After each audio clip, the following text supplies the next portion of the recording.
इस वीडियो में मैं आपको सरल स्केल्पिंग स्ट्रेटेजी दिखाने जा रहा हूं जो विलियम्स फ्रैक्टल इंडिकेटर नामक एक विशेष इंडिकेटर के रूप में उपयोग करने के लिए 1 मिनट के टाइम फ्रेम में एकदम सही काम करता है। और हम इसे और अधिक प्रभावी बनाने के लिए इसे कुछ अन्य इंडिकेटर्स के साथ संयोजित करने जा रहे हैं।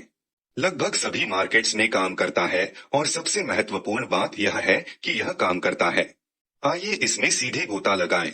सबसे पहले ट्रेडिंग व्यू या जो भी ट्रेडिंग चार्ट प्लेटफॉर्म आप उपयोग करते हैं उस पर जाएं। मेरे पास 1 मिनट के टाइम फ्रेम पर निर्धारित है, लेकिन स्ट्रेटेजी लगभग सभी टाइम फ्रेम के लिए काम करेगी। पहले विलियम्स फ्रैक्टल इंडिकेटर को जोड़ते हैं।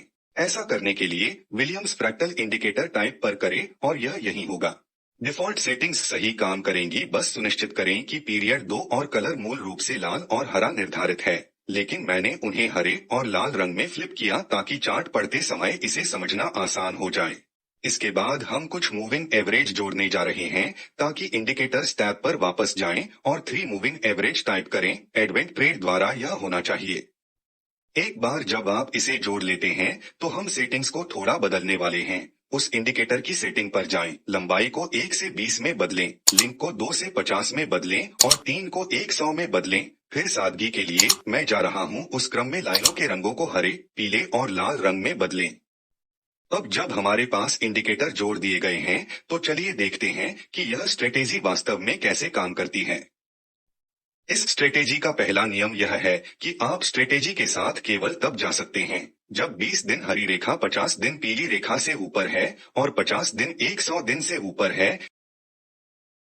यदि वे इस तरह एक दूसरे को पार कर रहे हैं तो आपको ट्रेड में प्रवेश नहीं करना चाहिए। शॉर्ट्स ट्रेडों के लिए पूर्ण विपरीत।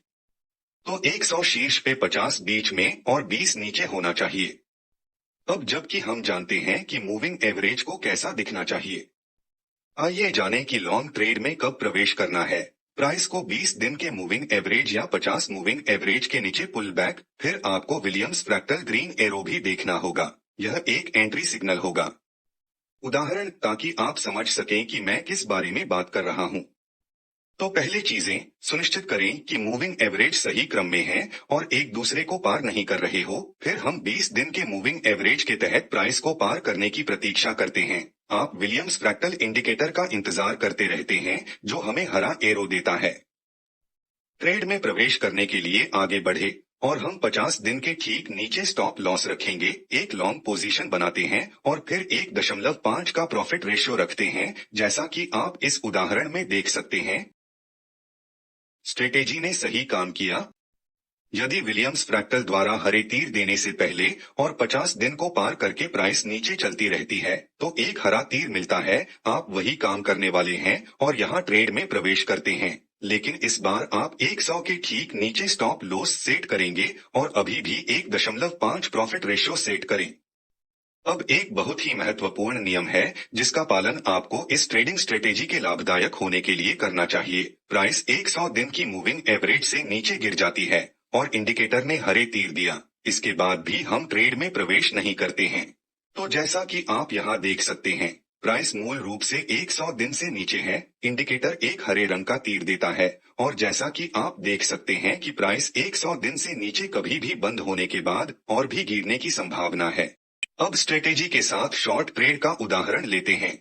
सभी पंक्तियां सही क्रम में हैं और आप ऊपर से नीचे तक जा रहे हैं। फिर प्रतीक्षा करें। कीमत 20 दिन से ऊपर जाने के लिए फिर विलियम्स फ्रैक्टल इंडिकेटर से लाल तीर की प्रतीक्षा करें। एक बार जब हमें संकेत मिल जाता है कि हमने 50 दिनों ऊपर के स्टॉप लॉस सेट करेंगे और 1.5 प्रॉफिट रेशियो निर्धारित किया है, तो आपको यह भी समझना चाहिए कि आपको इस स्ट्रेटेजी पर भरोसा करना होगा। प्राइस आपके प्रॉफिट टारगेट तक पहुंचने में कुछ समय लग सकता है। आपको स्ट्रेटेजी पर भरोसा करना होगा और इसमें बने रहना होगा। यह एक महत्वपूर्ण नोट है। आपको यह भी महसूस करना चाहिए कि आपको ढेर सारी सिग्नल मिलेंगी, खासकर यदि आप 1 मिनट की टाइम फ्रेम पर ट्रेड कर रहे हैं। तो यह बेहद महत्वपूर्ण है कि आप यह सुनिश्चित करें कि आपके ब्रोकर या एक्सचेंज की फीस बहुत कम है, अन्यथा आपके द्वारा लिए जा रहे ट्रेडों की मात्रा के कारण फीस प्रॉफिट वापस कर देगी। मैंने आपको केवल मूविंग एवरेज और विलियम्स फ्रैक्टल इंडिकेटर का उपयोग करके एक जीतने की रणनीति दिखाई। अब आपकी बारी है। यदि आप अपने दिन में से 2 सेकंड लेते हैं और इस वीडियो को लाइक करें और हमारे चैनल को सब्सक्राइब करें।